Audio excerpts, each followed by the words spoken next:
a lot lately, and I direct this at the CFP committee. Dear CFP committee, what the hell was that? Don't even ask. That let's go. I can't do it. We'll do it live. Do it live. I'll write it and we'll do it live.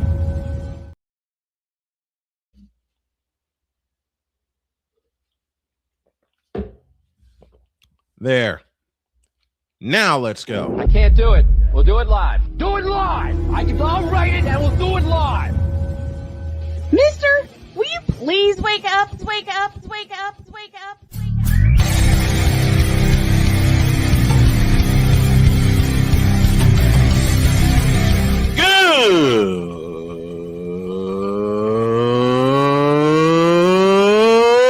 Good morning.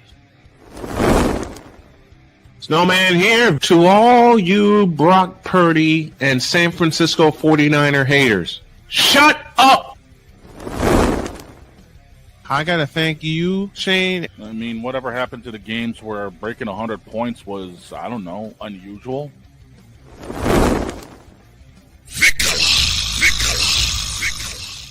There was one word to sum up the All-Star weekend. Trays.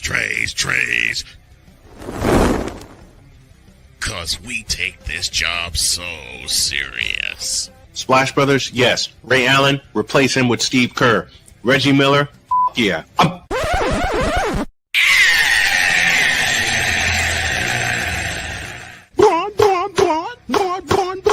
What in the all types of blue hell? I have no idea. Neither do I. Oh, yeah! Let's go! What the actual hell was this weekend? Brother, I don't know. Me neither. Chaotic. To say the least, especially in Indianapolis. Good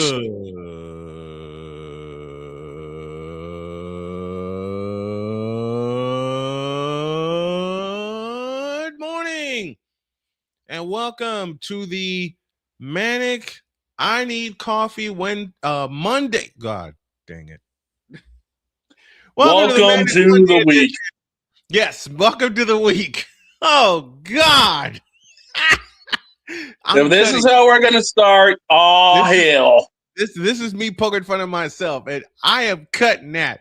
Welcome to the Manic Monday edition of Snowman in the Morning. Glad to have y'all with us. We are presented in part by Invader Coffee, fuel for the fearless. And to help us figure out what the hell happened this weekend, in particular Saturday and part of Sunday, we need an expert. Passionate. Come after me. I'm a man. I'm 40. Unflinching. Let's go back to losing. Parking was easier. Unrelenting. They're not going to keep him off the field tonight. Totally. This one has a chance. Deeds.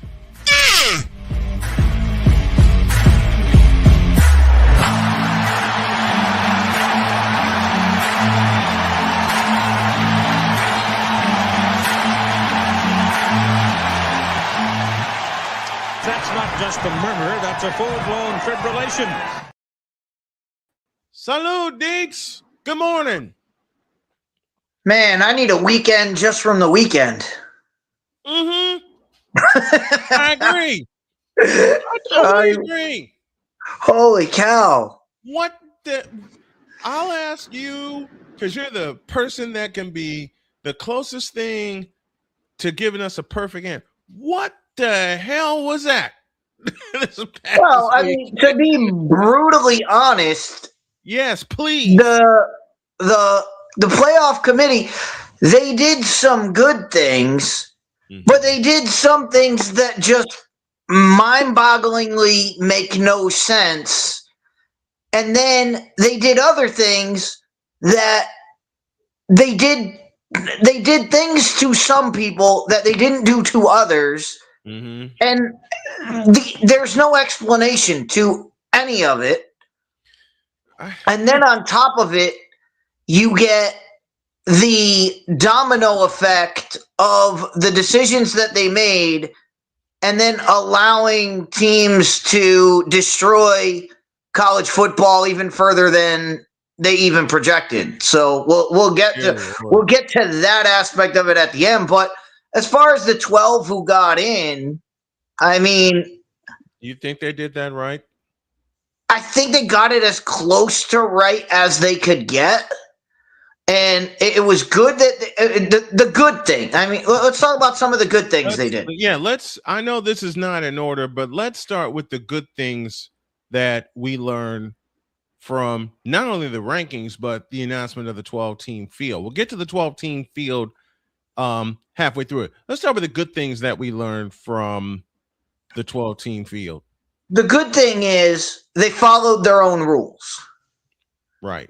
So, and by that I mean you got the top 5 conference champions were guaranteed a spot in the playoff.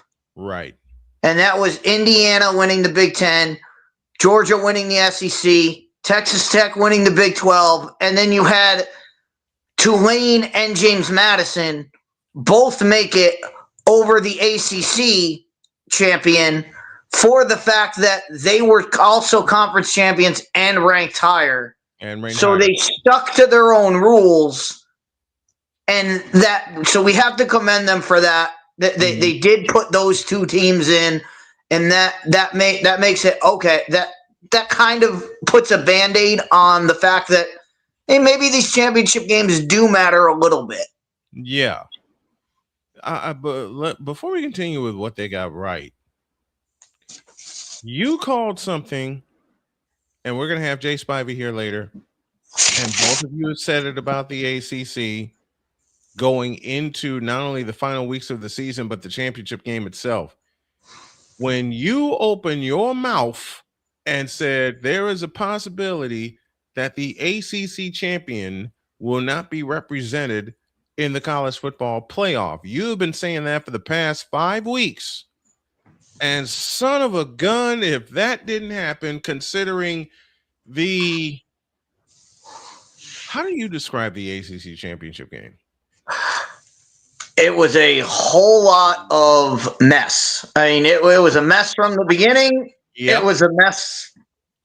It was a mess in the fourth quarter, and then it went to overtime, and it became a complete debacle.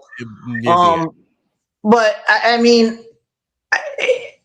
it's just interesting that the ACC had 2 teams in their championship game for their conference, and a team who didn't even play made the college football playoff. Yep. How did this? Again, it goes back to the question of how did Duke get involved in this game? How was Duke involved in the game? Now, fantastic. They won. They can go out and say, we are the ACC champions. That's fantastic. Yep. But for the conference, that's a disaster. It's a disaster for the conference to have your champion not represented in the college football playoff. I mean, first of all, how did Duke get selected to play in the ACC championship game anyway? That's the question I was asking from the minute they were slotted to play in that game until the minute they won it. And even after, I'm saying, how did they get here? How did they get here? There's no mathematics that I can point to that says, yes, Duke should be in this game. I mean, Duke over was Miami they jumped Miami and Georgia Tech. How they jumped Georgia Tech is beyond me because Georgia Tech beat them on the field. So Georgia Tech, I don't understand that, and I understand they didn't play Miami. So and I guess and Georgia Tech didn't play Miami. So it was all 3 of those teams were intertwined. Yeah.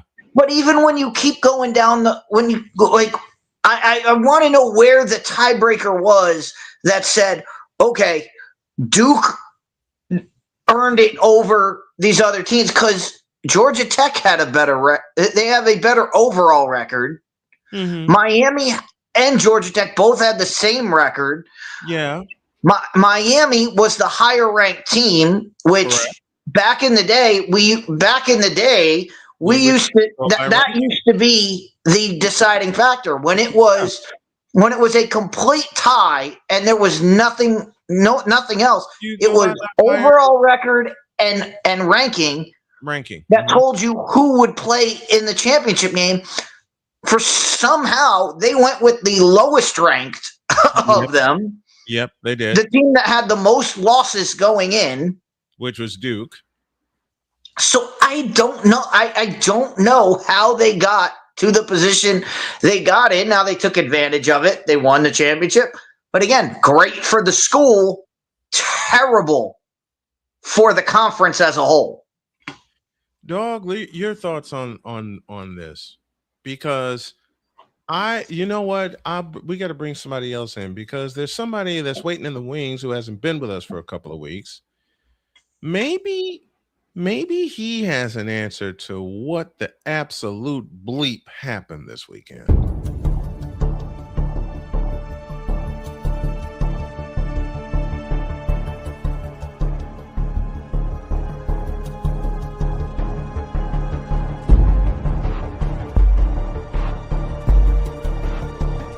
Now, forgive me not knowing the brother. You got your mic blocked. I don't know who the hell you are. It's like you're in the broadcasting witness protection program.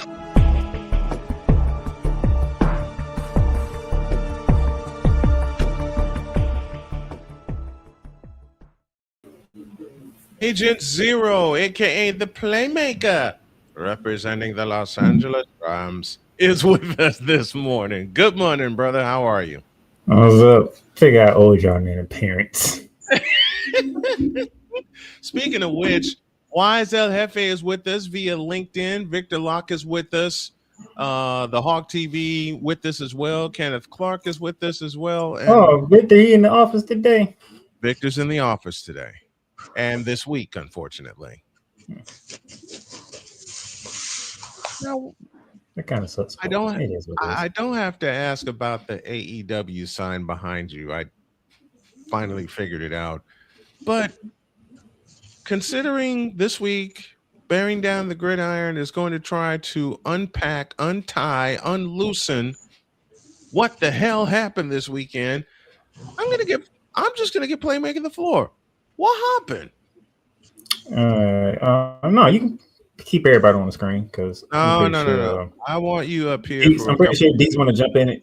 I'm pretty sure Deez want to chime in on this. First and foremost, before we get to the committee and what they did, first we need to go ahead and start with the athletic conference that is the ACC, because their stupid tiebreaker is the reason why Duke got into the championship game and ultimately wins the ACC. So what was the tiebreaker that got Duke the championship game appearance? I won't put it this simple. Their two losses was against Virginia and Georgia Tech, which gave them a higher conference percentage over Miami, Georgia Tech, and SMU. Only because they lost to Georgia Tech and Virginia. Wait. Time out. Hold. What? Up. Thank you. Thank you. You took Wait, what? Exact. Whoa. Time out. These says, hold the phone. Stop. I know this ain't the right color. Penalty flag on the field. Explain that again, please. So if you notice, when Georgia Tech lost their conference game, they lost to unranked opponents. When SMU lost their games, they lost to unranked opponents. When Miami lost their conference games, they lost to unranked opponents. Duke lost to ranked opponents in the ACC. So because that determined Duke getting in.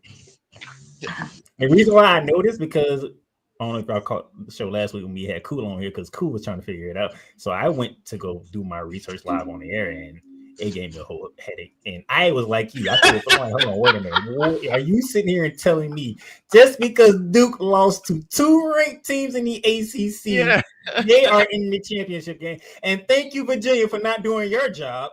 And right. What did that gave you a whole headache? Is that what you said? That is the screwiest way to pick a champion. To pick that is the dumbest tiebreaker I've ever heard. Wait a minute. And I'm sorry you got a whole headache from this, Playmaker, but because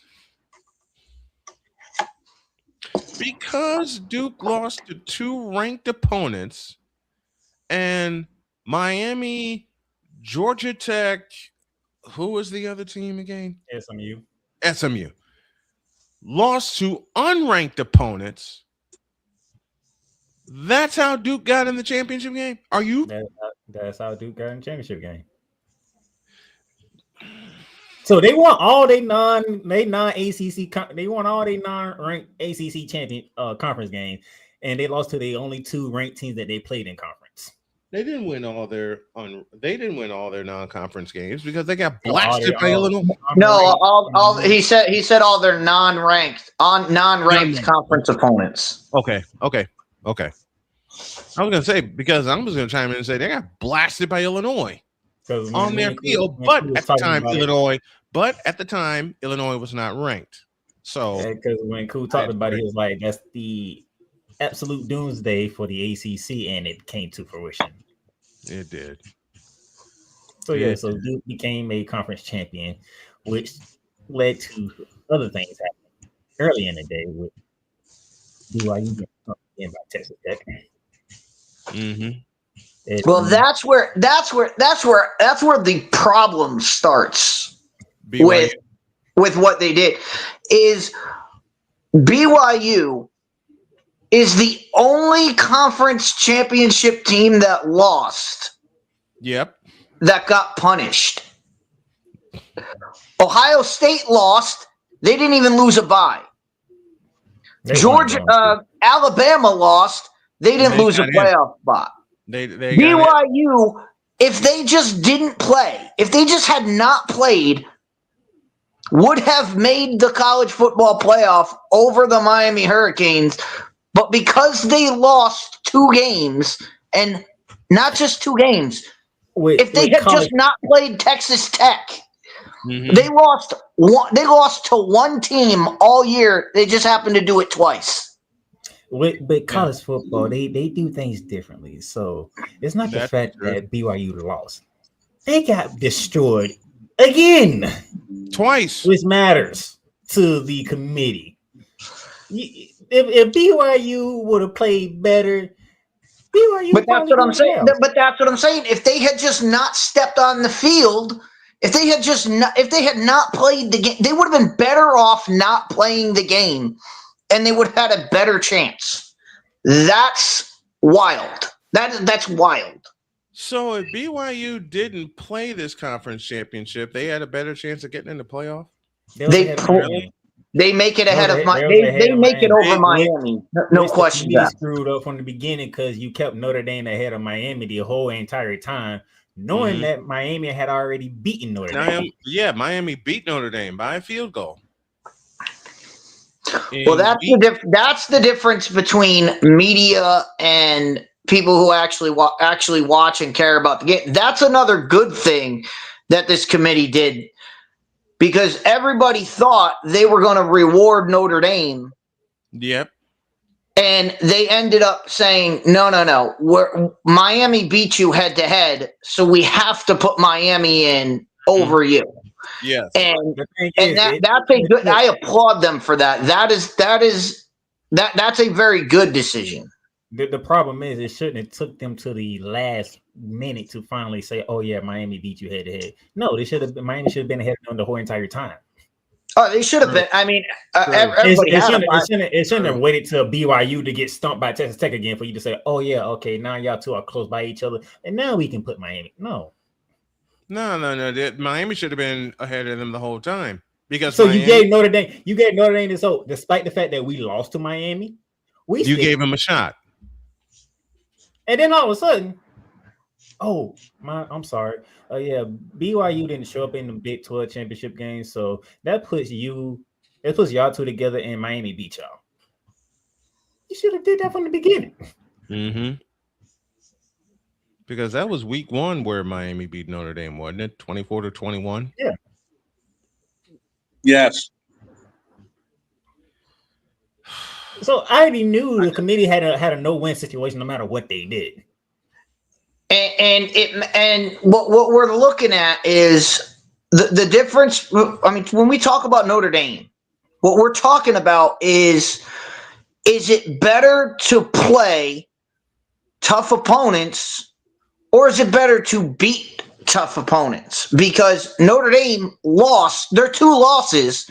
Yeah, their losses were Miami and Texas A&M, both in the playoff. Mm-hmm. The difference between the rest of their schedule is nobody else was even close. Nope. Nobody else was even close to being a top-level team. Their best win was against USC. That's not going to cut it. No, so for Notre Dame fans out there that are, we should have got in the playoff. No, you didn't win your way into the playoff.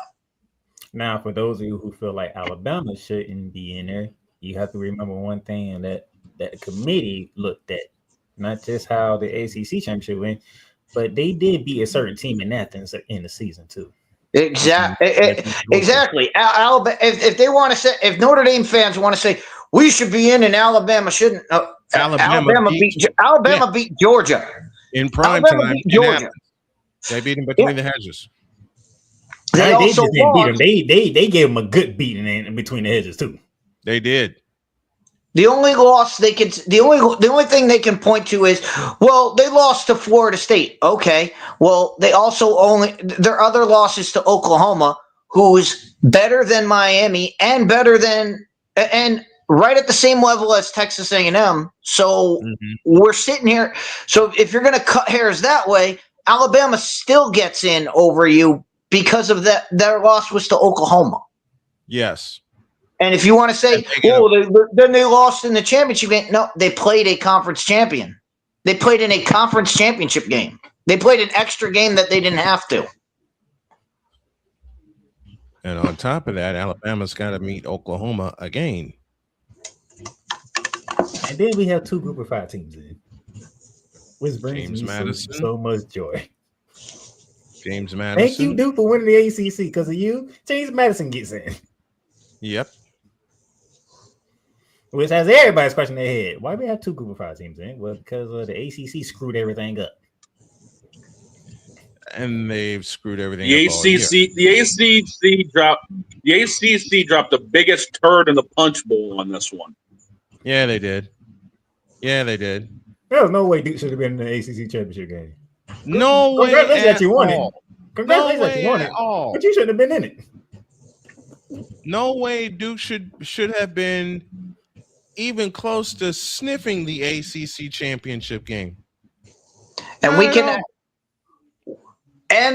I'm glad Playmaker just brought this up because we can actually say this now. Jake Ratzlaff graped BYU again. Oh! BYU would be in if not for Tulane. And now, for everybody who wants to know this story, Jake Ratzlaff was the quarterback at BYU. He was accused of grape. Mm-hmm. But here's the extra step on this. That's not why he was thrown out of school. His defense was that the altercation was mutual. Mm-hmm. Now, BYU is a Mormon institution. Yep. They kicked him out of school for having sexual relations before marriage. That's why he was kicked out of school. Not because of the allegations, because of his defense of the allegations broke their student conduct, and therefore he was kicked out, transfers to Tulane, Tulane takes their BYU. spot in the college football playoff. BYU spot. Oh Lord, Page and Cole Johnson. Can't write that. You cannot write that. You cannot write that script. You can't. Snowman, I don't know. Since when the hell? Wait a minute. Since when the hell did BYU? I know. When the hell did the CFP turn into Days of Our Lives? What the hell, man?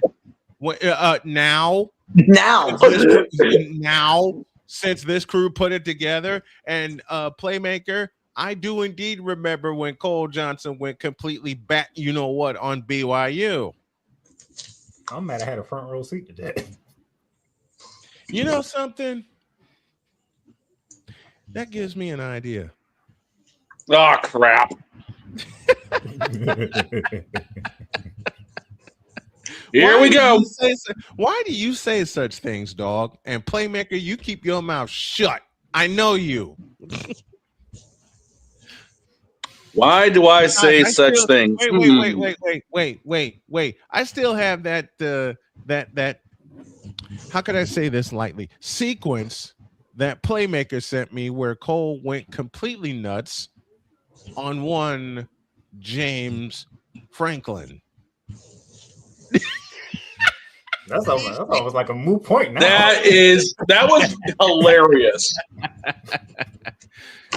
I would never forget Playmaker saying, "I'm afraid Snowman's going to find this and cut this whole segment out." Well, Playmaker cut it and handed it to me on a silver platter. I might as well just give it to you. I might as well just give it to you and be done.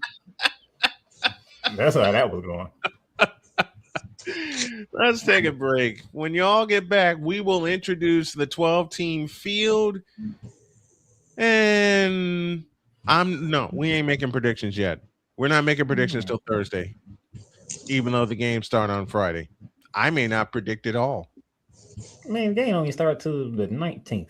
You got. They don't start till the 19th. Friday. What are you talking about? The last game we got is Army Navy to predict. And as it is, we may not even need to worry about the playoffs the way the Queen's going. I drank too much of this. Yes. I was about to say you a week ahead of schedule there, Chief. Yeah, part of me is a week ahead of schedule. Part of me is a week behind schedule. The days are running together, as my wife would say. Back in the deuce.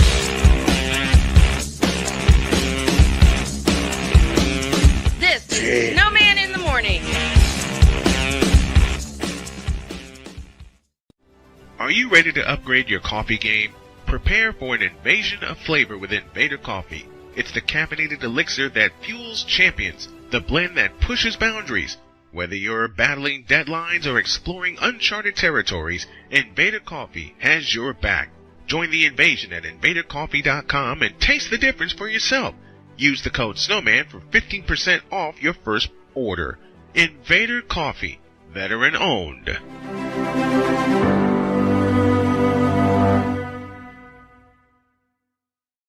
Race car drivers change lanes very fast, but with no outside mirrors. How come they don't crash? Introducing Angel View, the new wide-angle mirror that reduces blind spots. Angel View simply snaps over your car's rear view mirror, giving you a 160-degree view behind you. Just look at the difference.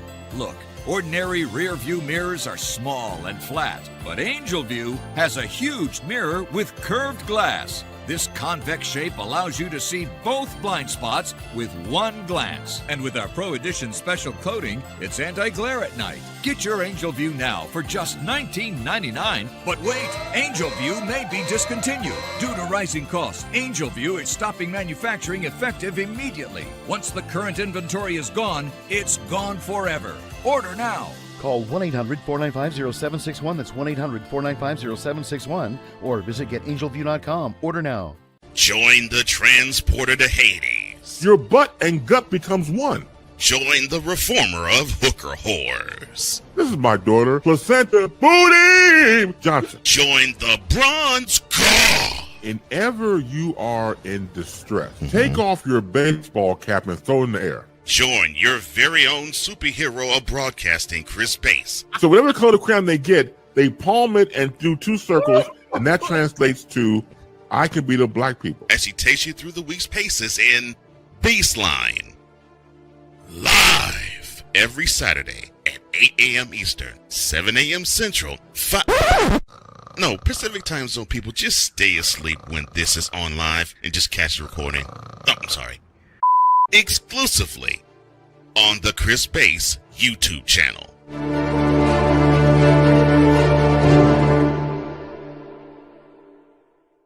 Cause we take this job so serious.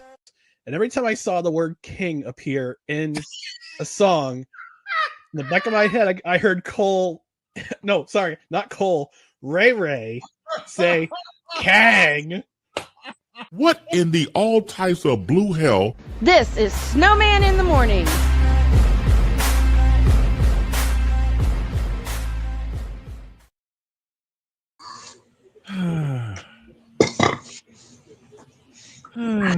Jeez Louise. 33 after the hour. I need 30 seconds. We're crying out loud.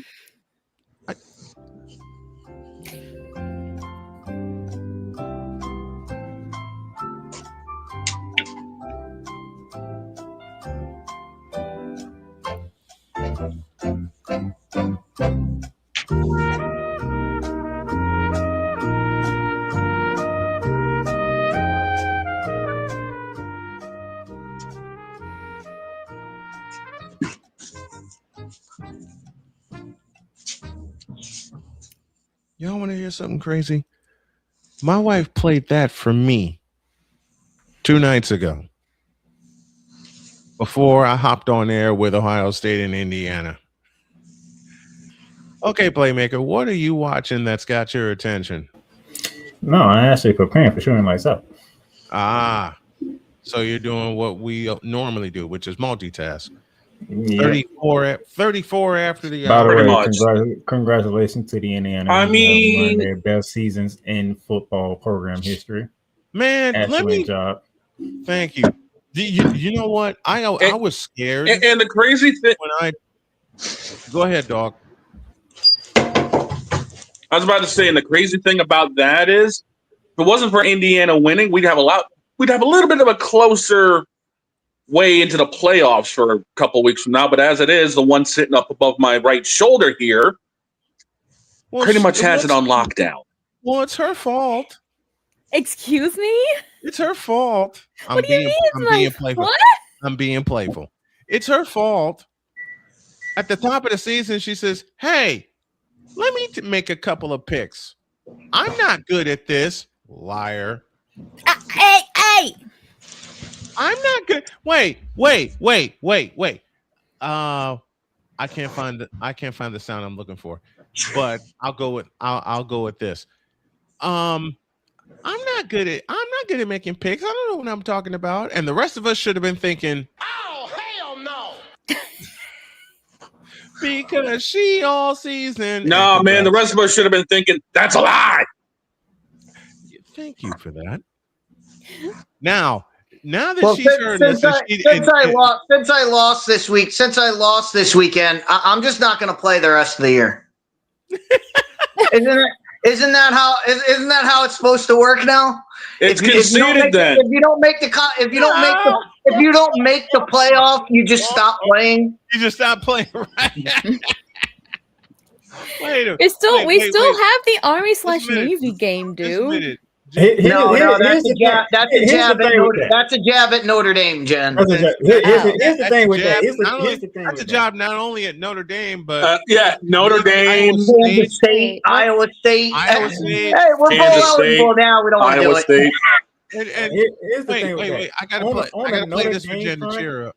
Go ahead, Playmaker. I can understand it because the committee said y'all are ahead of Miami. Y'all are better. Y'all are one of the first team that should get in.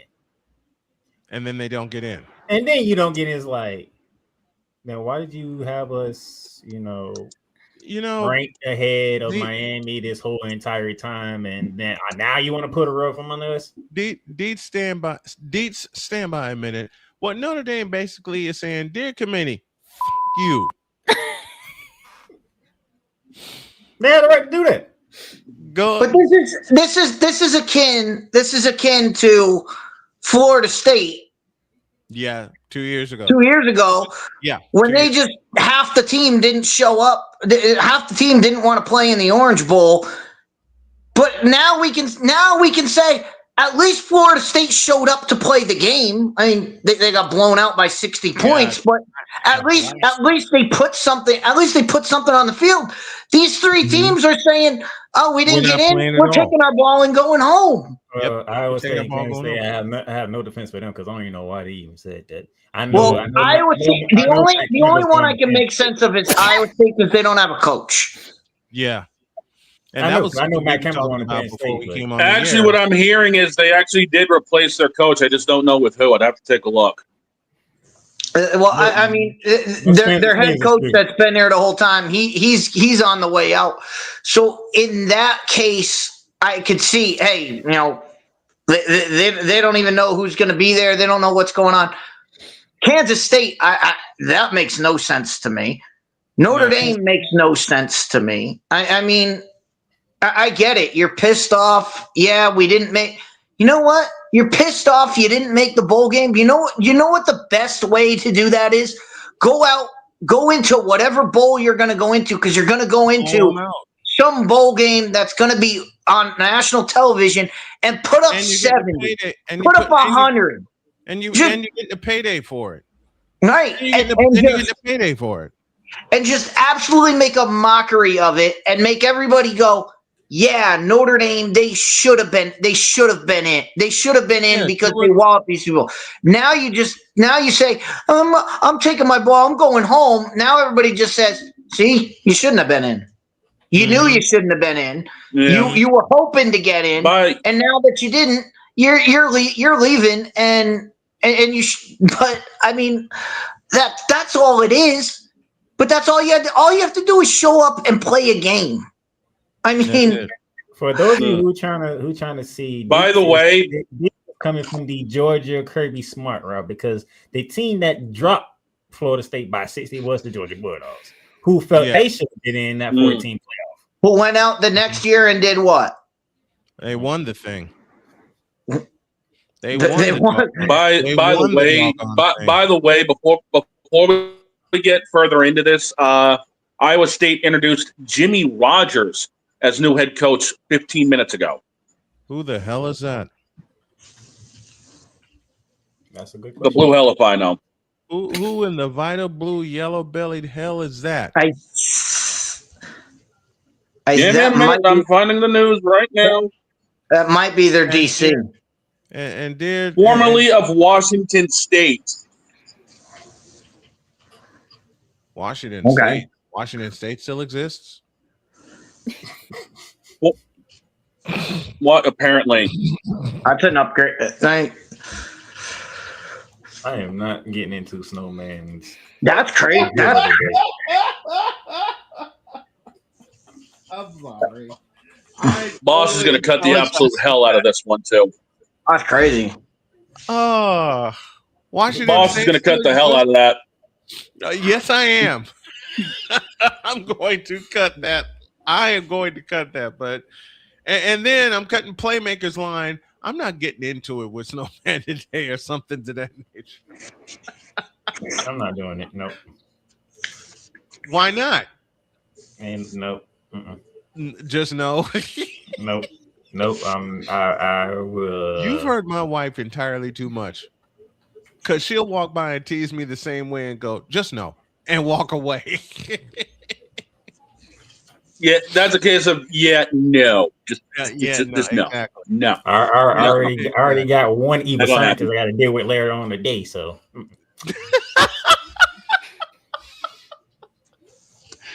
Okay. And that boy is evil. Obvious joke coming. Whatever do you mean, Playmaker? You know exactly what I mean. And Shane is on board. He's not no mad scientist. He's an evil scientist. That's what he is. That ain't madness. That's evilness. And there's no lie to that. There's no lie to that. No lie to be found. Him evil. The James Franklin incident. All I gotta say is the James Franklin rant. For you, the James Franklin. For me, no James lie Franklin, at all. Brian Kelly is the city of Brian Dallas. Kelly. It's every week with you for both shows. Did he ever? There is no lie to be found. Did he ever do one on the Brooklyn mess yet? There's no point. That's a waste of his time. That's why. That's a waste of everybody's damn time. The hell you talking about? That's why I went ahead and did my flagrant foul on them and I said, let me go ahead and get this out the way now. Because you didn't want him to get a hold of it. I said, let me get this flagrant foul out the way now. Give me my flagrant foul on the Brooklyn Nets and I can be done with them. Because there's nothing else to talk about when it comes to them. The shadow realm lives. But how about those Indiana Hoosiers? Great game, man. Good game. Kurtz and the best team going in Indiana right now. I'll say that out loud. And the funniest thing came after the game, and Jen will get a kick out of this. The funniest thing came after the game when I said the Indiana Hoosiers are the Big Ten football champions, and behind me, my beautiful lady said, "What the hell?" Well, I don't know if you saw, but was she not watching it at all? Fernando Mendoza may have cost himself the Heisman Trophy. Yeah, he did. He did. I mean, the first thing they ask him, how does it feel to win? And he goes, I just want to thank God. I was like, dude, that voting committee in New York, they're not gonna like that. I don't know why. That man won the Big Ten championship. He got past a NFL style defense of Ohio State. Give that man the Heisman and don't play around. This Ohio State defense pulverized him all night long. First hit of the game by, I'm trying to remember, Cameron Curry. He just absolutely blasted him on the first play of the game. He got up. His brother, Alberto Mendoza, took one snap. Fernando came back in, did what he did for the remainder of the game. But, man. Do not play. You're hearing me right now. Give Mendoza of Indiana the Heisman Trophy. And you know I don't even talk Heisman. No, you never talk Heisman. But this morning it's different for you. I've known you a while and you never talk Heisman. Nah, there's no one else. There's no one else that should get it. But I'm just saying the first words out of his mouth were, and he said it a couple times. He just said, "Man, by the grace of God, we did it." And he mentioned God about 4 times in his post game interview. And I was just like, these people in New York, they don't like that. they're watching that and they're like, "Oh God, we can't put this guy on stage." I'll repeat Playmaker's question. I don't know why. I mean, I do because I've watched the Heisman presentation for many, many moons. I know how they think, but I'll repeat Playmaker's question. Why not let it go this time and just give him the Heisman Trophy as a runaway? You don't have nobody else, and it should be unanimous. You can't make an award political and then say, "Well, we can't do it for this." They've been making it political for years now. And they can't just let it go. They can't. They can't. That's just how they work. Well, I'm looking at Victor's comment here as we talk Big Ten championship from Saturday night. He said it last week, and Victor did say it last week. The Heisman is the sports version of the Grammys, and pretty much. I totally agree with that. But see, I got a bone to pick with Jen. See, Jen kind of messed with me I'm kidding as I say this, of course, but I got to get a laugh out of her. She messed with me and said, Ohio State could win this thing. Ohio State does have a chance to win this thing. When did I say that? I'm kidding with you. Go along with it. I know you've had a rotten Actually, you morning. did. Actually, Jen, you did kind of waffle a little bit before going on the fence Thursday. Listen, folks. We're cheering Jen up while we do this because she's had a rotten morning, and we're trying to make her laugh for the rest of the thing, for the rest of the show while she's here because we love hearing her laugh, just like I love hearing Jody laugh behind me. But when I said Indiana was the Big Ten champions, and she went, "What the hell?" I lost my composure and I laughed out loud. And this is coming from a graduate of IU. But the biggest thing, my biggest takeaway from Saturday night's Big Ten championship is the fact that Ohio State was held to under 50 yards rushing by this Indiana defense. The second stingiest defense in the nation, which is why you had a 13-10 game. Which is why it was 13-10. The two best defenses played against each other. Two of the best offenses played against each other. And Indiana got the lone score of the second half. As it was 10-6 at halftime. They get the lone score of the second half. They made it stand up. And not only do they take the Big Ten championship, they take the number 1 overall seed in the college football playoff, which means they get 2 weeks off the heel. And while we're looking at this bracket, Indiana, oh Lord, they get the biggest mess of the second round matchup. They get the winner of Alabama and Oklahoma New Year's Day at 4 p.m. I was gonna say I hope this year's buys are better than last year's buys because nobody that got a bye last week won. Nobody. Nope. And the 4 that get the bye this year, Texas Tech, who will play in the Orange Bowl, Indiana will play in the Rose Bowl, which is doubly significant for them. Georgia goes to the Sugar Bowl in New Orleans, and Ohio State's going to Dallas to play in the Cotton Bowl. Ooh, oh hell. I just saw the potential for the Sugar Bowl. Oh, hell. Oh, hell. Oh, yeah. The 11-6 matchup, Tulane and Ole Miss. Rematch. And there's no Lane Kiffin this time. No Lane Kiffin. No Lane Kiffin. Tulane and Ole Miss. Let me tell you how screwed up everything is, and when it comes to the CFP.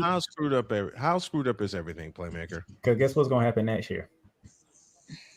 Next year, you won't get 2 Group of 5 teams in the playoffs. I'm gonna tell you the rules. I'm gonna take the rules for next year and apply to this. So the rules of next year apply to this year. Guess who will be in the playoffs? And guess who will be replacing James Madison?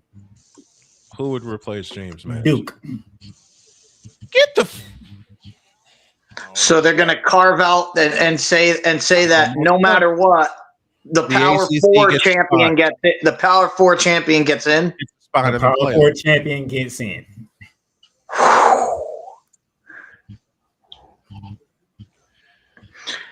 And you know what else? Guess who will be replacing Tulane if we had next season's rules? Just a minute. So next year's rules, if you apply it this year, Duke would get in the playoff. Yeah, Duke. That's a lie. Duke and Notre Dame would have been in. Once again, that's a lie. I know it's not, but I had to play it. Next year, going forward, I think they said for the 6 years. If you are ranked in the top 12, you're in the playoffs. They taking the 4 Power 4 champions, and if you are ranked in the top 12, you in the playoffs. Are we talking about the AP top 12 or the CFP top 12? The CFP top 12? So there's going to be no carve out for a group of 5 team. I mean, the only way they got in this year is because they need to have 5. They specifically said 5 conference champions. There has to be 5 conference champions have to make it, and then then the rest. And if that's the case, then yes, you're never going to get another group. You're never going to get a group of 5 team unless you have an undefeated, unless they go undefeated. We would never see someone like James Madison or Boise State unless they're ranked in the top. Which brings to mind a statement from the playmaker: "Do away with the CFP rankings, will you please?" Which means we need a showing from James Madison or Tulane to upset that, to say, look, if one of those teams pulls an upset, people can look at it and say, look, these teams deserve to be in. But the fact is, all we have to go on is Boise State last year, and Boise State got thumped. Yeah, they did.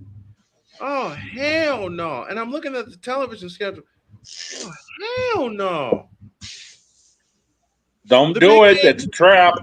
The big game on the 19th, the only game on the 19th is in Norman, Oklahoma. Give me this button. Stand by, Deeds, a minute.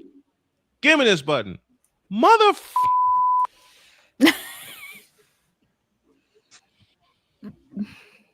Which means the 19th, I'm going to be up all night again. Well, I mean that is the right game.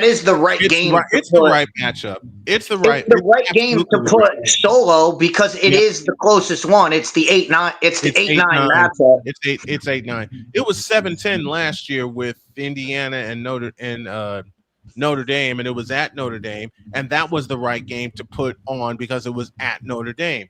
This one is absolutely the correct one to have it stand alone. The other 3 will play on Saturday, and it kicks off with Miami and Texas A&M. The winner of that goes to Dallas. Next one is Tulane and Old Miss, and I may put earphones to that one. That's at 3:30. And then at 7:30, under the lights in Autzen Stadium, James Madison and Oregon. Let me repeat that. James Madison and Oregon. I'm not gonna lie to you. I'd rather see James Madison play Oregon than Duke play Oregon. I'll agree with you there. I mean, James Madison is at least giving me a reason to watch the game and at least a reason to follow along and say, hey, can they? And I'm not saying they even have to win in Autzen. Just keep it a game. Just make it a game. Don't get blown out by 30. Just keep it a game into the fourth quarter. And if you get outrun in the fourth quarter, or something screwy happens where you're trying to go for the lead late and throw a pick 6 or something and it explodes the game, that's fine. Just make it a game. Don't make it a dog walking the entire game the way Penn State walked Boise last year. Pretty much what Deeks is saying. Can the first rounds be better than the last year's first round? Because none of them were close. Yeah, none of them were close, and again, home teams won every game. The closest one was Indiana Notre Dame, and that was a 10-point difference. And that was because of by points, yeah. But when you watch the game, that game was not. And that was only a 10-point. That was only a 10-point game because Indiana scored late. It was over in the first quarter. The game, the play that put that game out of reach was Jeremiah Love's 98-yard touchdown after Notre Dame picked him off in the end zone. Mm-hmm. After Jeremiah Love took it the distance, the game was over. I think I did that game last year. Ryan McCoffey's with us. Says, good morning, Snow Crew. I'll say it before anyone else does. The New York Jets playoff drought can now legally drive in some states. Oh, boy. And he also says, thanks for reminding me in Discord yesterday, Napoleon. I still hated. Yeah, it's morning, all right. Yes, it is. Oh, goodness. So Texas Tech gets the winner of James Madison and Oregon. Indiana gets the big one, and I'm putting ears to that. Indiana gets the winner of Alabama, Oklahoma. Georgia gets Tulane or Ole Miss, gets the winner of Tulane and Ole Miss. And what if it's Mississippi again? Good grief. And then Texas A&M and Miami will battle to play the champs in Dallas. Just imagine the headlines of Ole Miss going to the Sugar Bowl in Louisiana to play Georgia. The Georgia. And I mean, what would Lane Kiffin even step foot in the building? No. Hell no. I don't know. He's a troll and a half, man. I would say I wouldn't put it past them. Hey, I'm gonna be honest. Lane Kiffin, he's been modest this whole entire season. He's been modest. He ain't been making headlines until recently. Till school start firing coaches. And everybody's first name was Lane Kiffin on the docket. Oh, and by the way, I said this last. I'm gonna say it again this week. I need a new AD in Gainesville. I do not blame Lane Kiffin one bit for picking LSU. Nor do I. That tells me the AD at Florida screwed that up because he wanted to come to Florida because he idolized Steve Spurrier. Mm-hmm. It's the AD that screwed that up. How did he screw that up? Him and Lane Kiffin had a meeting, and Lane Kiffin left that meeting and said, "You know what? I'm gonna go down to Baton Rouge." So I don't know the details of the conversation, but I know after he was like, "Yeah, I'm just gonna go ahead and go down to Baton Rouge." And he left the meeting and said, "Yeah, we're good." Is that what you're telling me? The only reason why Scott Strickland still has his job right now is because of one person and one person only, and he has nothing to do with football. Todd Golden. That's the reason why he's still there. Who? Todd Golden. You know who that? Don't play with me. What? You know darn well who Todd Golden is because the fact that you watch more than just football. Yeah, I do, but who and, the hell's Todd Golden? This is the reason why Coach Johnson probably don't want to talk college basketball with me. Because Todd Golden beat his Houston Cougars in Texas last year for the national championship. Ay. That's the only saving grace with Scott Strickland right now. It's Todd Golden. I'll agree with that. I will definitely agree with that. All right. We're close to the second hour. Need a break badly. Yeah, because I need to get some NFL takes off. Only some.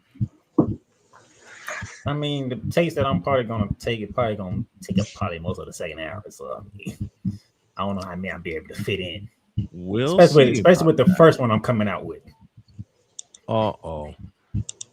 First, there's a young fellow in my hometown by the name of Chris Hilliard, who is going through aggressive treatments for a brain tumor.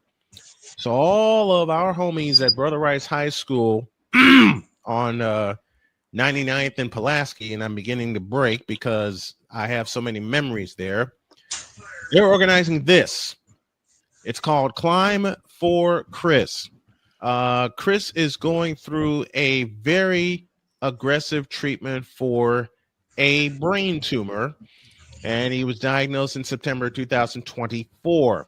These trips come with steep costs, including last-minute flights, hotels, meals, car rentals, etc., which add up quickly. Please support Chris, a 2009 graduate of Brother Rice High School, as well as the Crusaders' former head lacrosse coach on this ongoing battle by becoming a member of the Hilly Army. Let's Fight alongside Chris. And you see the bash information in front of you. It's set for March 1st, 2026 from 2 p.m. to 6 p.m. Central Time, which will be 3 to 7 Eastern Time. And if your homie Snowman is able to make it, and I'm going to try my damnedest to make it a weekend where the wife comes with me and we stay in Chicago for a couple of days. In fact, I'm just going to go ahead and say it. We're putting it on the schedule.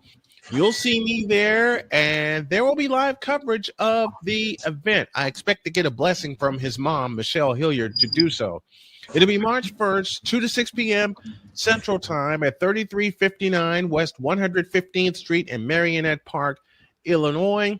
Place is called Bourbon Street. Food and drinks, entertainment, fundraising, and you can purchase tickets for $40 for the pre-sale and $50 at the door. Visit climbforchris.com.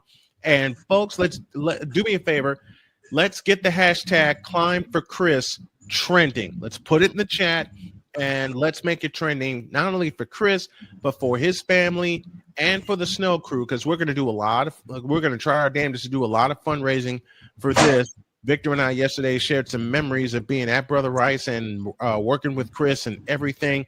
He is very, very dear to me. He's very, very dear to Victor, and he's become a very dear member of this crew, though he doesn't know the rest of the crew yet. We're going to try to fix that.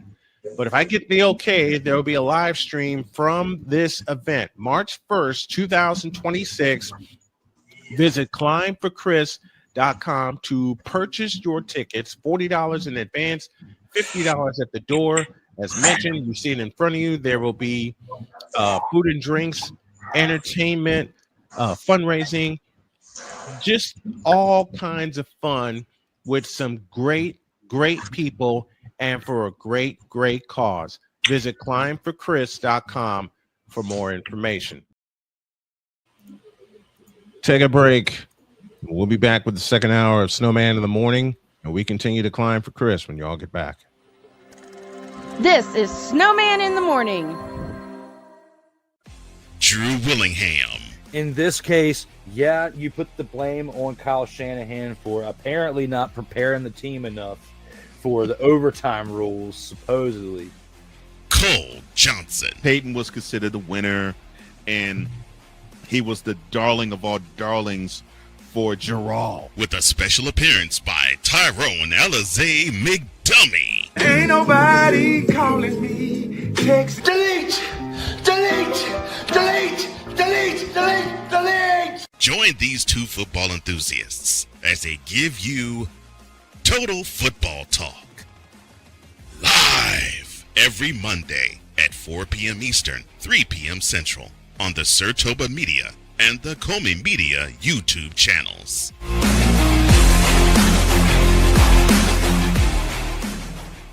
Hey, Eagles fan. Join my man Cool McCain and a host of others as they break down every single game, every single week in an objective manner, and also from a fan's perspective as well. Remember, this cast feels just like you. Nobody likes you. And you don't care. Fly, Eagles, fly. Eagles Elite Podcast. Every Wednesday at 8:30 p.m. Eastern on YouTube and other podcast outlets.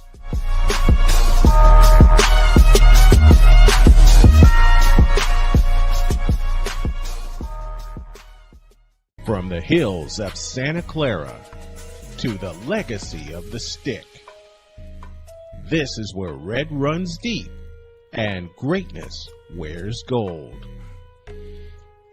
40 plus years of fan, 30 years in the booth, and now it's personal.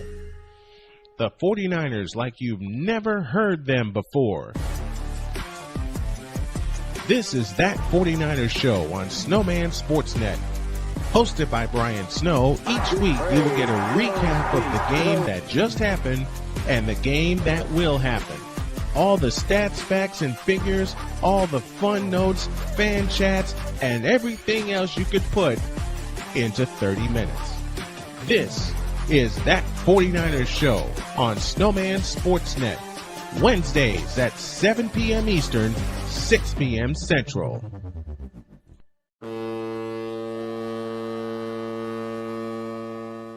Cause we take this job so serious.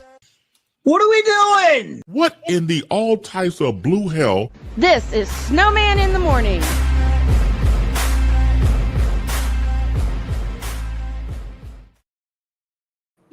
We owe you an ID. This is Snowman in the Morning. You're listening to WQVZ, 1700 AM Mission Radio. For me and the Lord, we got an understanding. We're on a mission from God.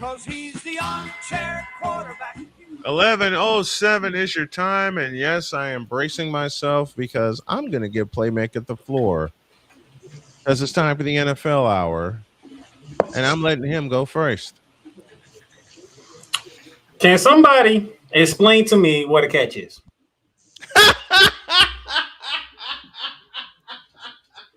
I'm going straight there. Can somebody explain to me what a catch is?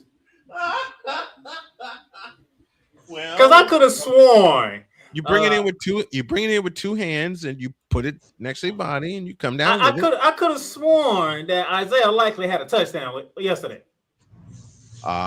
He did. Is it just me? Am I did I interpret the room incorrectly or something? Because I'm pretty sure that was a touchdown for Isaiah like in the Baltimore Ravens. He did catch that. Deeks, can you help me out? Because I'm lost. I thought Isaiah like had a touchdown. Clearly I was wrong because they called it incomplete after review. Wait, what? Yeah, you want to know the downfall that started to happen with the Baltimore Ravens against the Pittsburgh Steelers? They overturned that touchdown and called it incomplete. I quit. So, Deeks, you want to help a brother out here because I thought I knew the rule, but I can't. Apparently, I thought I knew the rule. I thought I knew the rule too. That was a catch. I'm still trying to figure out. They said, and you're talking to somebody. Look at the star on my helmet. If you think I know what a catch is, you're gonna have to ask Des Bryant because I'm pretty sure he had a catch too that was overturned. But the thing is, they said, and their reasoning was, he didn't make a football move. He scored a touchdown. That was a football. That's a football move. He didn't need to make a football move. He scored a touchdown.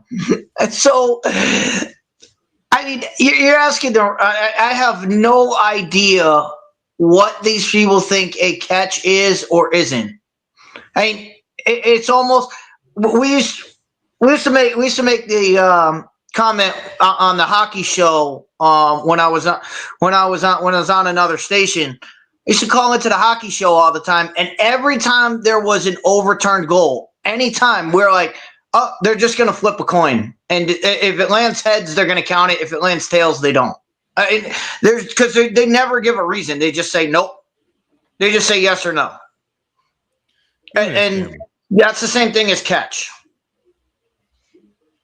What the hell happened to the basic rule of a catch? I just looked at the play, and that was a touchdown. I know for damn sure that was a touchdown. And you're telling me, Playmaker, they overturned that? They overturned it. That was the beginning of the downfall of the Ravens. Why? Why did they? Hold on a minute. I'm going to give I'll use Playmaker's words, and I'm going to give myself a whole headache here. Because I saw it initially and thought touchdown.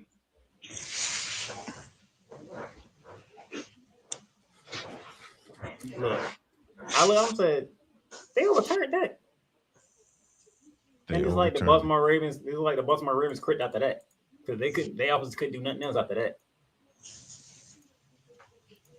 So I'm like, what is a catch? What? Somebody please explain to me what a catch is. None of the aficionados of the four-letter network that I like to watch, they can't even explain why that got overturned because they all saying that was a catch, that was a touchdown. He was in the end zone already. What more do you want him to do? Yeah, they make those things like, oh, you have to turn and go upfield. Well, if you're in the end zone, you don't have to go upfield. All you got to do is come down with it. I'm looking at it right now. That's a catch. He caught it. He came down with it. The ball was way over the goal line. And according to the rules, once the ball even touches a part of the goal line, play's over. That's a touchdown. That's a touchdown. But now you've seen. I mean, you've seen it. They've gone to all of these extra parts of the catch. You know, the best one is did they make a football move? And I'd love for somebody to tell me what that is, because I have no idea I have no idea what a football move is. But there's also did he complete the action of the catch? We've seen it a million. We've seen it a million times. He came down with it in the end zone. Catch, and I'm looking at the play right now. I'm looking at the slow motion. There's a catch, 2 feet down, plays over. Then Porter knocks it out of his hand. He's not falling to the ground. He's not falling to the ground. The ball was across the goal line. And according to every rule that I've read and every rule that I've heard interpreted, if you possess the ball, 2 hands on the ball, and you're in the end zone and the line, even so, if the line touches any part of the end zone, that is 6 points. Big dog, you got anything? Because I'm looking at what are we doing? Come here. Matter of fact, I want Jen to ask that question. Jen, I want you to look at that camera and ask the question. You don't give me that. Wait, what? Why me? Why me? It's Deetz's thing. That I want it to be your thing also. I want you to look at that camera and say, what are we doing? Please. Deetz, do I have your blessing? Absolutely.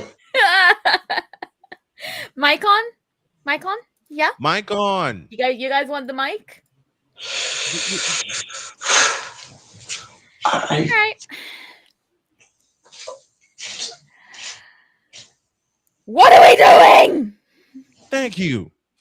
How was that? And that's a new bumper. How was that? Speaking of which, we're gonna keep the ship rolling with Deetz's new segment. And there goes the radio stations. Kevin Stefanski. Snowman's laughing, Shane shaking his head because he knows exactly where I'm going. Kevin Stefanski. What are we doing by taking Shadur Sanders out on a 2-point conversion play? What a 2-point. Matter of fact, Deetz, I'm gonna let you have that one. And Deetz is shaking his head. You're asking the Brown. You're asking the Brown because they're Cleveland. That's why. The Browns going to Brown. Why do the Browns brown? Because they're Cleveland. That's why they do things. Because we're the Cleveland Browns. What do I always say? We know you are. What do I always say? And what have I said for the 12 years I've been on air with this show? Oh my God. Because it's Cleveland. And this Hey, time I know. it ain't. Look, I know we pick on Cleveland a lot. I know we pick on Cleveland a lot because it's like the low hanging fruit. But even the people in Cleveland are looking at them, it's like, you cannot be this dumb. Come here. I want you to say that statement again, Playmaker. Because the people in Cleveland is looking at this, man, you cannot be this dumb. That's a lie. Oh. Oh my God. Like, really? On a 2-point conversion, you pull Shadur Sanders, who tossed for, if my memory serves correct, 364 yards. He throws 4 scores, and you do that. What?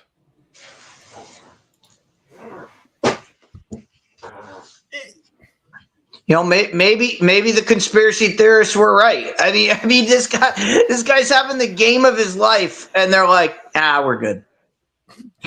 Don't. We don't want you to be too good. We don't want you to have too good of a day, Shador. We got to pull you for the 2-point conversion. And you lose the game. I mean, Shador got like 87 points for people in fantasy, and yet again, that 2 point could probably put him over 90, and people are like, well, shit. I'm sorry, Deets. You just.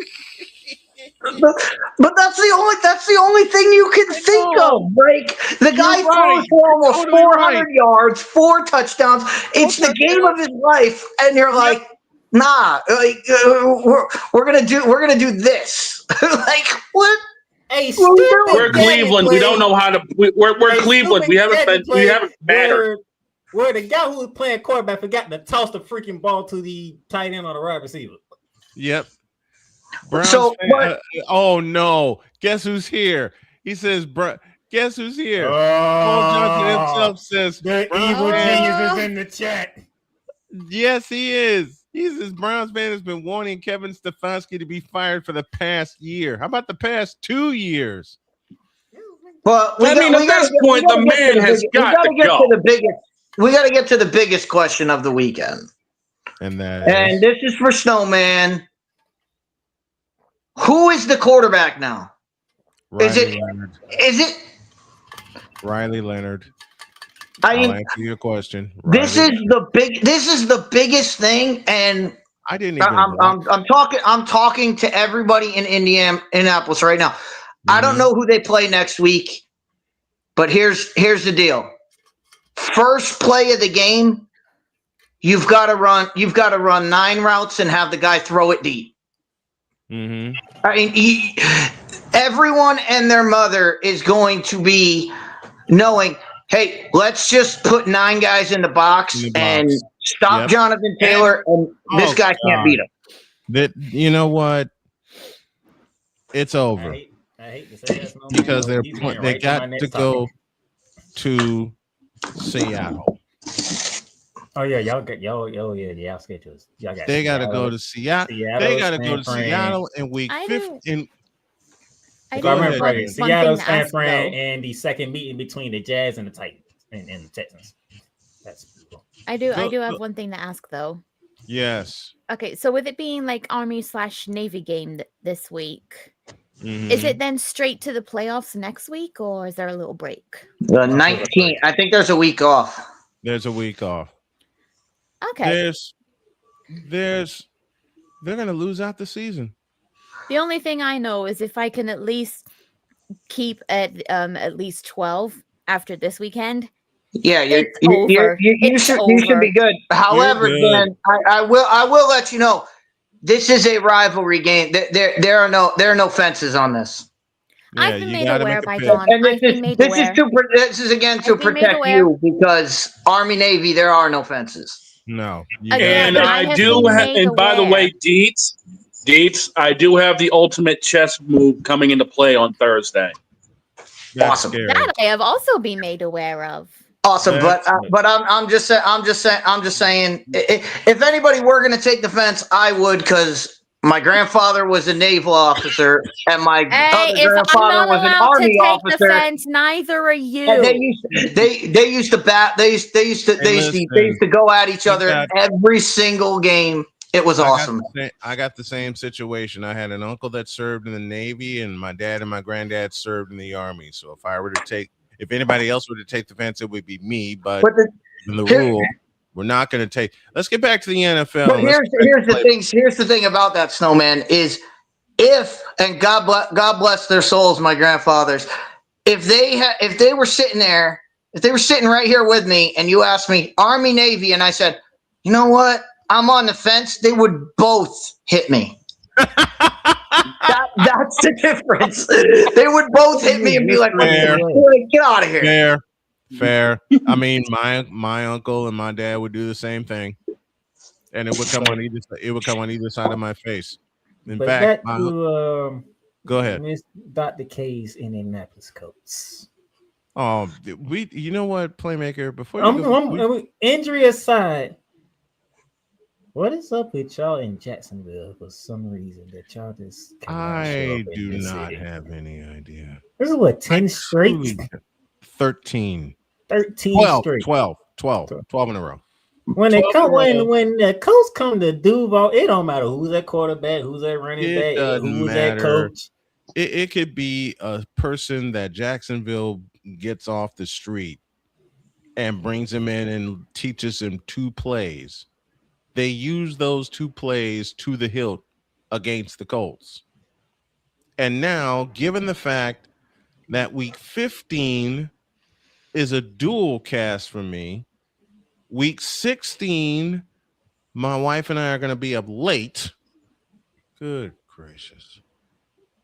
I'll vote that you don't even do that game. I vote you don't even do that game. Well, 16. It's a Monday night game, isn't it? 16 is a Monday night game, and don't even do that game. Don't even do that game. Just take the day off. But I have to. I've already said it. No.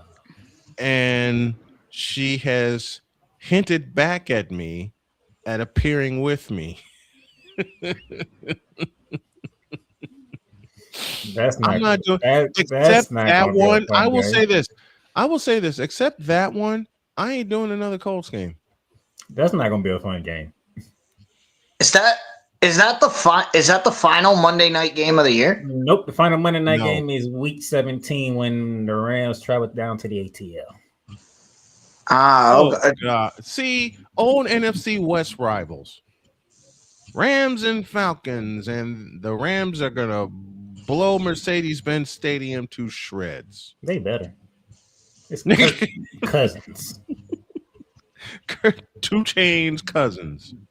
It's Kirk Cousins. He's gonna give you a gift. It's 2 Chainz Cousins. More importantly, this week is important. Mm-hmm. This is the week the Rams need to make a statement. But wait. We talked we rewind this a week ago. We spent the entire NFL recap talking about the top team in the NFC. How'd that work out? I laughed. How'd that work out for you? Listen. They went from 1 to 7 real quick. Let me explain this.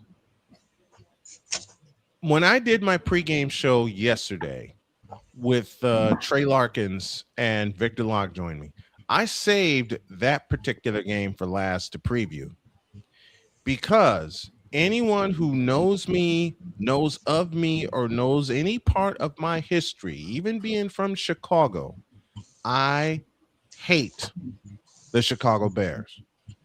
Period.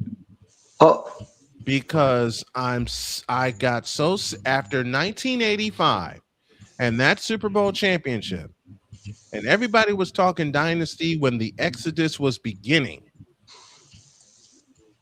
I said, I hope they never win another Super Bowl again, which shocked my mother, made my father laugh, made my sister look at me cross-eyed. And Cole's at it again. Rams at Falcons. Can you say toilet bowl? I knew you could. Sounds about right. Well, Snowman, did you see the box score for that Chicago game? Yeah, I did. Oh, okay. So I can't even ask you the question. So I'll ask Jen because Jen probably didn't. Hey, Jen. Yeah. You know our favorite guy, DJ Moore. I'll ask you to answer this question: over or under 5 yards? You know what, Snowman? Did he have Snowman. more? Did he have over 5 or less than 5 yards? Snowman, this is your Part moment of right me here. wants to say under. You'd be right. Snowman, You'd be right, you've been waiting for. And not only that, he had -4 yards. He had one catch for -4 yards. Because the Bears risked mortgage, double down, and yeet it away. And I've said this for 2 years. I've said this for 2 years that they have blown up their future. Say it with me. For DJ Moore. I had to laugh at that one catch for And negative 4. And then hang tight, Jen. The second graphic, unfortunately, I don't have the second graphic. I got to fish it out somewhere.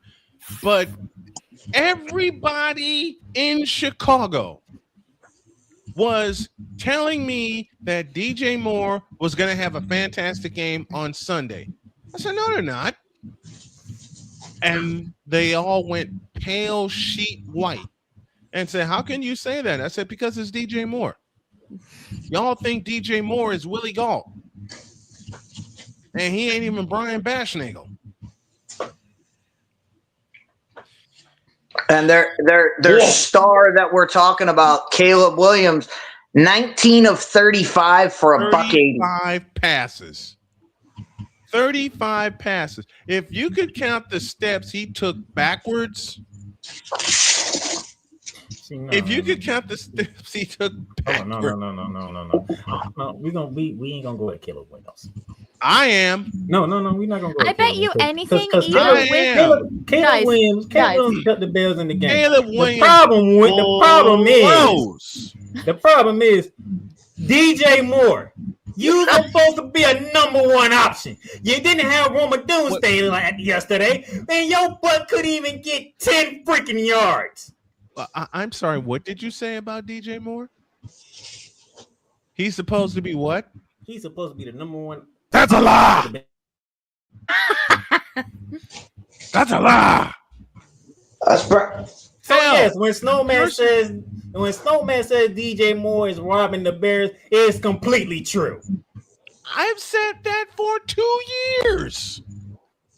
Longer. Roma Doomsday is not there. That means DJ Moore, this is your game. That's a lie. Tom Brady, the number one Fox team is on the call. This is your game. That's a lie. The other guy made something happen, but no, your butt can't get open. Can I just say? Wait. DJ I think this is the Moore, first time. one. I think this is the first time Jen has ever heard me go off like this. I think that's why she's stunned.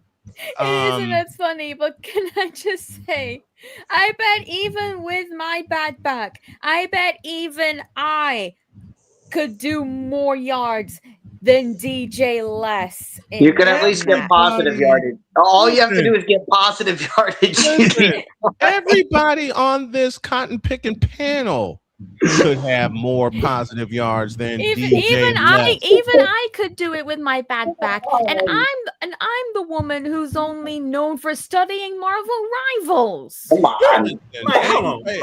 In which we'll get to that later. Miss Full-time champ. Everybody in Marvel Rivals, Jen especially and included, could have more positive yards than DJ. Wait, hold on. DJ Moore being a number one receiver? That's a lie. It was proven evidence yesterday. Trust me. Because if I'm not mistaken, Ben Johnson, he's a great offensive line. That's a lie. He put up 20 plus points on Packers defense like that. Okay. And he has ways to get players to football. That's a lie. The football. What is going on with DJ Moore? Because I know it ain't the head coach. Because as I've said for 2.5 years, the Bears are trying to make a thing for DJ Moore. Speaking of DJ Moore, let's bring in his biggest fan. You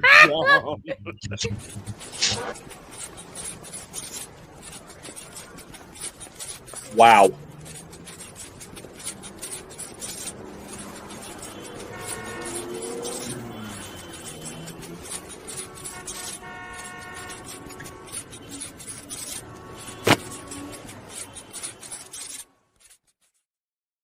And now that I think about it, when's the last the time Joe J. Spivey. How are you, brother? What's up, guys? What's up, Jay? So, hey, Jay, I don't know what you heard, but where you want to start it? Because we talk about a lot of different things in the NFL. I told you all.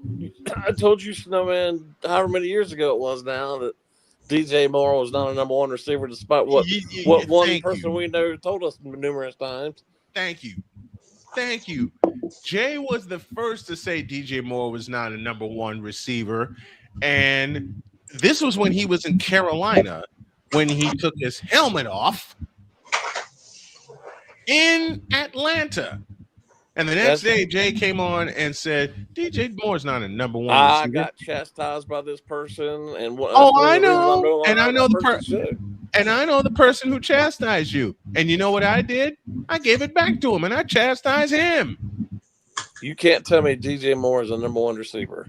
He's never been a number one receiver. He just happened to play for a sorry no-account team at the time. Exactly.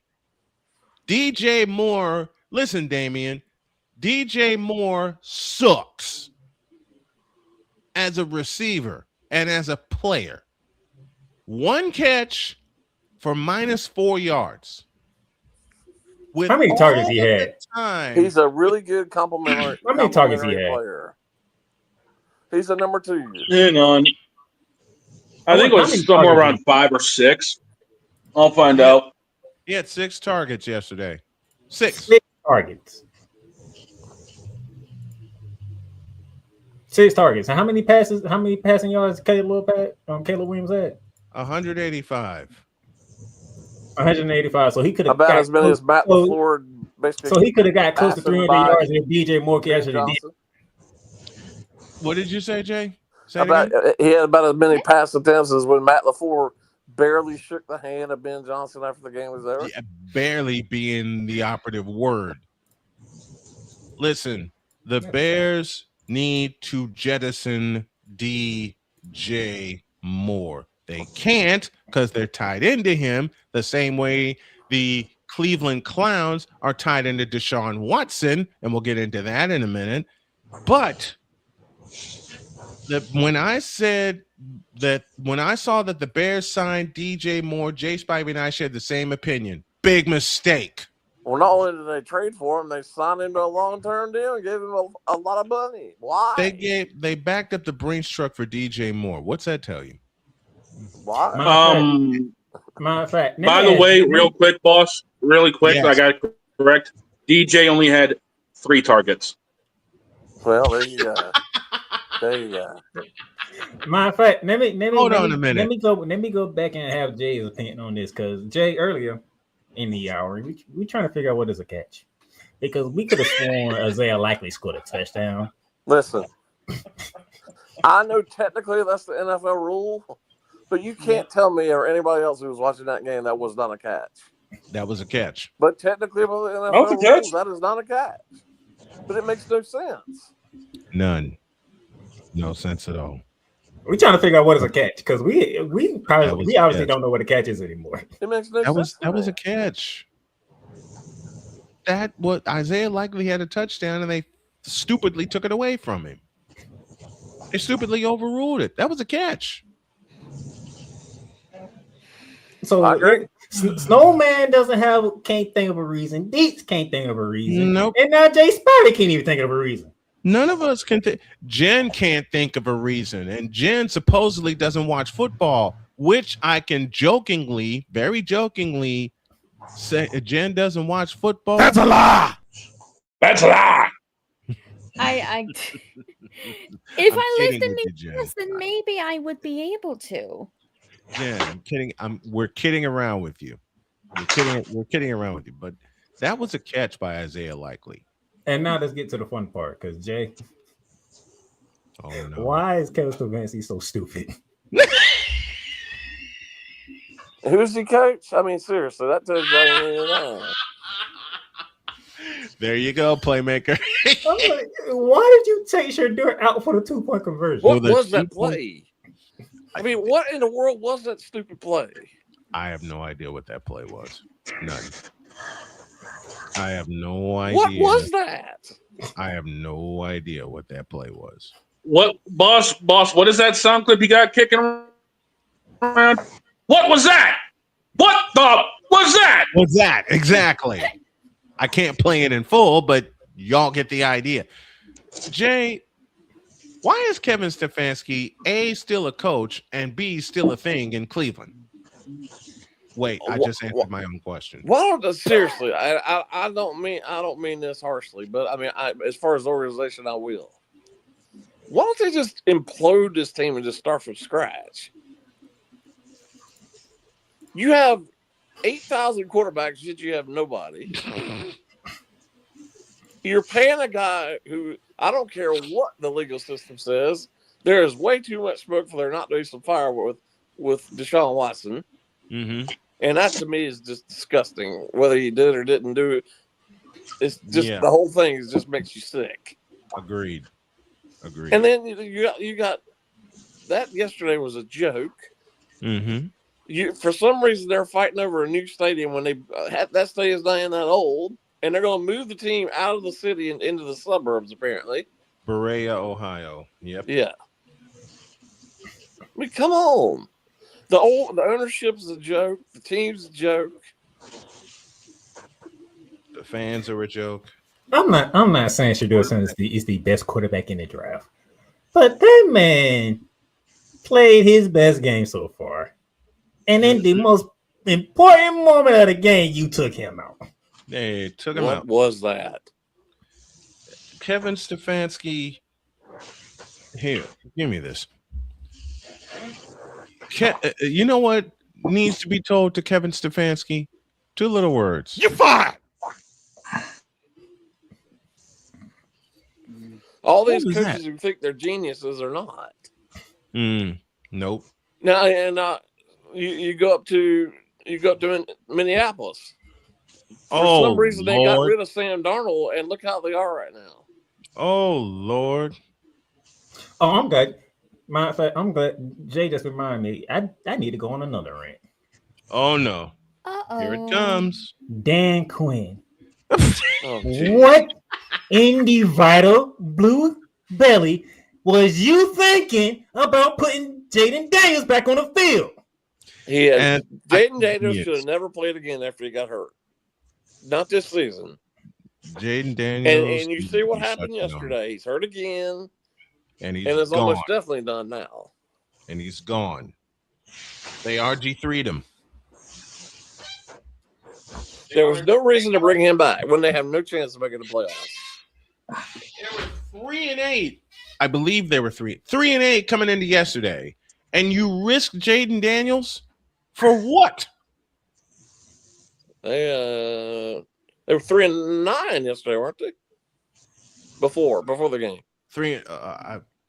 You might be right. 3-9. 3-9. Okay. Now they're 3-10, right? Now they're 3-10. Yeah. And they're going to be 3 and whatever. So why bring him back? When I saw that, I said, Washington, y'all as dumb as I don't know. And I know this is the least of his worries. I get that. But when you're the head coach of literally any team, especially an NFL team, it's not a good look when you got your hat on backwards all the time. It's just not a good look.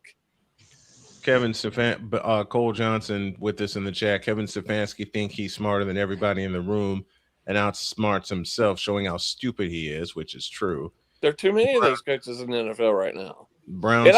While you're at it, and you know I praise this guy all the time. What Andy Reid did last night was just mind-boggling to me. Mind-bogglingly stupid. Oh, you want to be mind-boggling? You go for it when it's 10-10 on your own 31-yard line. It makes no sense. 4th and 2. You need 2 yards. It's okay. The game was tied. Deeds, what do you say often? It's okay to punt the ball and lean on your defense to get the ball back. The defense was playing great at that point. Defense playing the best game they played this season. Yes. The most complete game the defense played this season, and Andy Reid goofed it up. So imagine this. Let me blow your mind even more. Imagine the playoffs without Joe Burrow, Patrick Mahomes, and possibly Lamar Jackson. I think that's quite likely at this point. I think that's solid. I believe that is solid. especially with the Ravens have the best chance because of the sorry division they're in, but their schedule's brutal. You know what? You mentioned Joe Burrow, playmaker. What happened? Joe Burrow threw a stupid pass. What can I say? They were up by. He threw a stupid pass, and that was all Buffalo needed.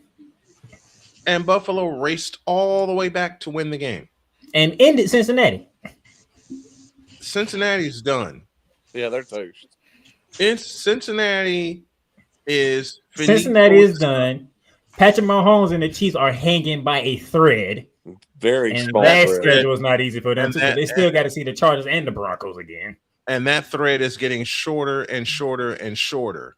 And Lamar Jackson, to Jay's point, has the best chance, but they still got to see the Steelers again. Don't forget, we got to see the Chiefs on Christmas night. Yes, we do. And that's against the Broncos. That's against Yes, it is. And that's in Kansas City, is it not? That is in Kansas City. Well, once again, they had the analytics on ESPN last night about percentage chances of winning. For some unknown reason, even though Denver's already beat Kansas City, Kansas City's favored to win that game. Why? So imagine this: no Patrick Mahomes, no Joe Burrow, and no Lamar Jackson. So guess who our eyes are going to be on for the playoffs on the AFC side? Bo Nix, Josh Allen. And if Josh Allen don't get it done in that scenario, A-Rod, it'll be some real questions about Josh Allen. Aaron Rodgers may get a spotlight on him. And as good a year as he's had, I mean, Daniel Jones cannot stay healthy. Nope. I knew as soon as he went down there, so I knew darn well that was going to be Achilles injury. I knew it was. That's it. And he was playing with a broken fibula. I know. That made it even worse. You had him playing with a broken fibula. You knew that going in. But you in this position because all of a sudden the Jaguars woke up. The Texans woke up. And now he's like, oh no, we don't have the grip on the division like we did. And then you come to the place where you can never win. Something about Duval County and the Indianapolis coast just don't get along. Not since 2014. Boy, they're playing about as well as anybody right now. The two hottest teams, Houston and Jacksonville. In that sorry division. Houston has, division. To me, I think Houston has the best defense in the NFL right now. They are statistically, they are number one. It is hard to score on them. Jacksonville, the reason why Jacksonville is doing so well because guess what? They woke up. Lynn Cohen remembered something.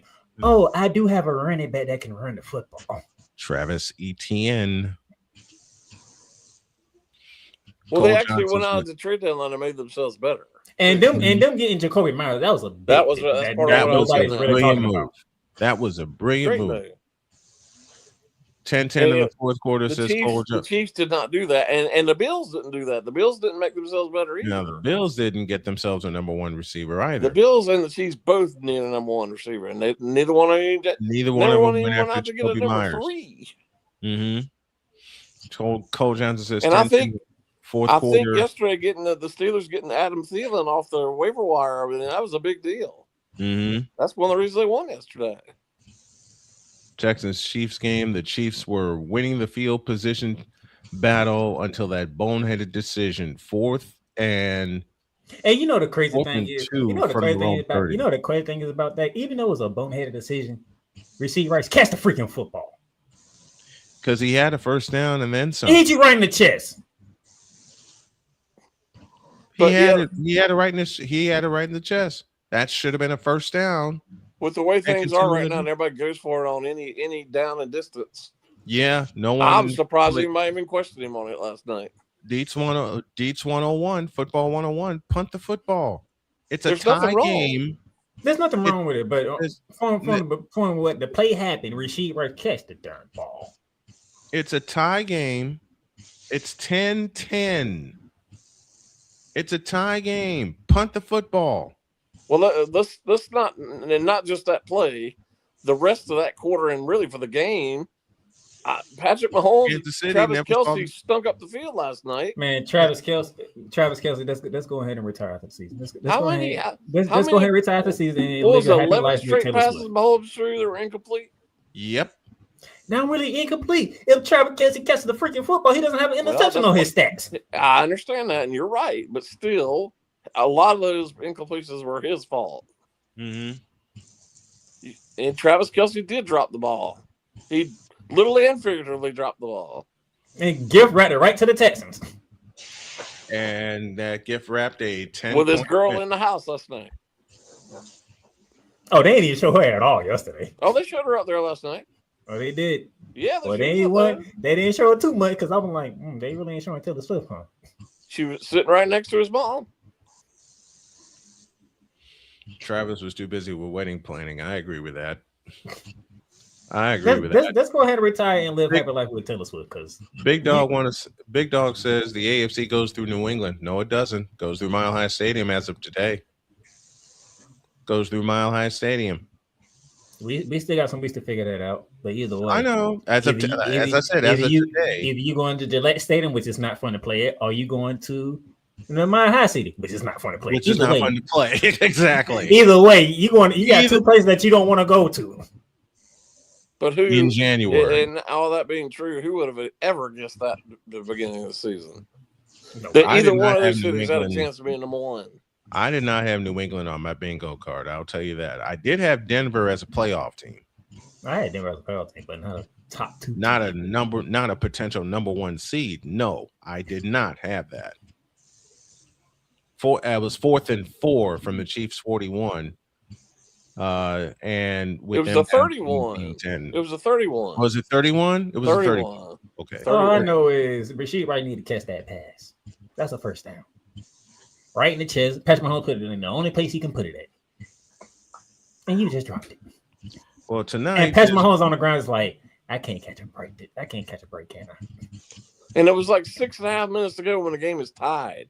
What is the rush and going for it there? There's no reason. There's no reason to go further. Punt the football, lean on your defense. And that was the most complete game the Chiefs defense was playing until Houston got their act together late in the game. And they got the final 10 points of the game. Now, I must ask this question to be a fair sports person that I am. Jay, what are the vibes like down in Charlotte, North Carolina right now? They got their signature win the previous week over my Rams. What is the vibe like? Well, as I've stated many times before, they're likely to lose to I forgot who they play this week after being off yesterday. But they've been so up and down all season. You don't know how good they are, and I really don't think they're that good to begin. They're in a sorry division. With the Bucks losing home and the Saints, I said, what does that tell you? How is it termed by a couple of popular YouTubers? The South divisions in both conferences are tank divisions. Well, right, at least the AFC South right now is really pretty good. Actually, the AFC South is very good. The sorry Titans, but the rest of them are pretty good. Mm-hmm. And they're fighting for playoff position. And I think the Colts are pretty much dead in the water right now because they have their quarterback. The Colts are dead.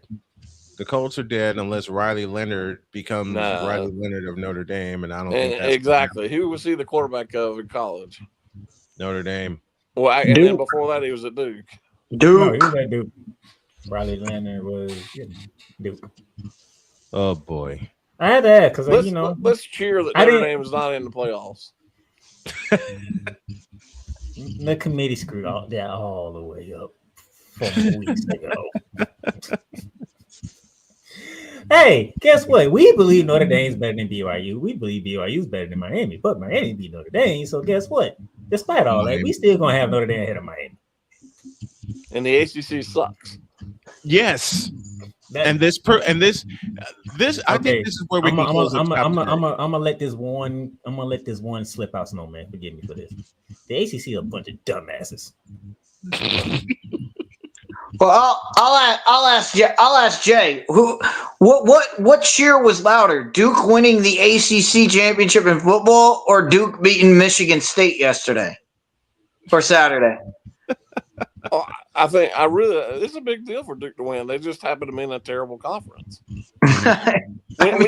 When you're 7-5 going into the game and you win your conference championship, what does that say about your conference? It sucks. That's stupid behind tiebreaker. Which is something Jay has said for as long as he and I have been together on radio. The ACC I'm not trying to make fun of this team because y'all know I root for this team, and I'm fully admit that I root for Wake Forest. Yes, but what does it say that Virginia lost to Wake Forest and Duke this year? The fact Duke won the ACC is crazy. I'm still sitting. And they're Duke's whining they didn't get in the playoff at 8-5. You know was not getting there, okay? Playmaker, tell Jay how they figured out to put Duke in the AFC AFC. Jesus. I have been blooperized. I have been blooperized all day today, folks, from the beginning of the show till now. Andy Reid did it to you last night. Say it again. Andy Reid did it to you last night with that decision. Andy Reid did something to me last night. And I actually went to bed early. Jay, how you feel about this? The fact, because I had to figure out how did Duke get into this game. So it was a dumb tiebreaker the ACC had. The reason why Duke got in is because their conference losses was to a ranked Georgia Tech team and a ranked Virginia team. Miami lost to SMU, who wasn't ranked at the time, and they lost to Louisville, who wasn't ranked at the time. SMU conference loss was to unranked ACC teams, and this is how all this happened. The simple fact Duke happened just to lose to ranked teams in conference play. That's how they got into the championship game. Let's just go as well. Again, Saban needs to be the commissioner of college football. One of the things he said is that there needs to be a universal tiebreak system within the conferences. That should be an easy one to fix.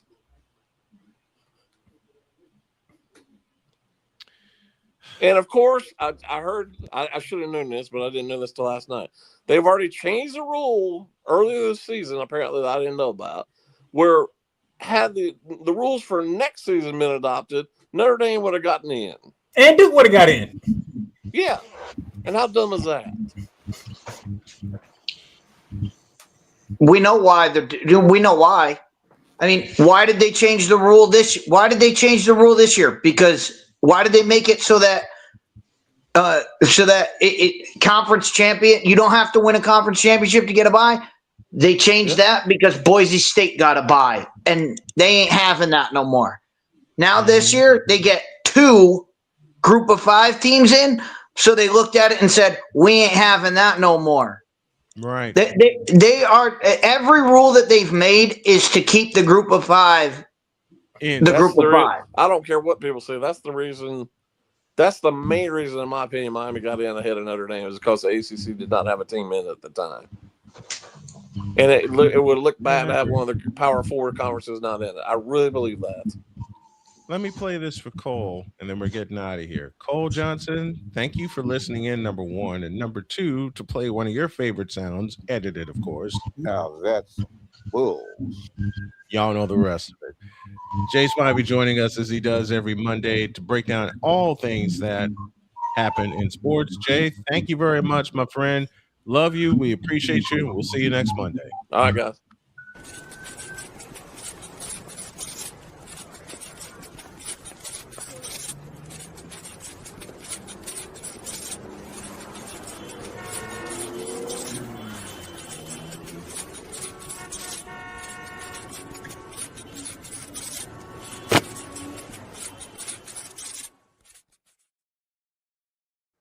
Have a great day. God bless. Remember to make your next move your best move. And always remember, if your dreams don't scare you, they are simply not big enough. Dream big, do bigger. And I think I eliminated something I shouldn't have. So we're just going to go ahead and get out of here. So long, everybody.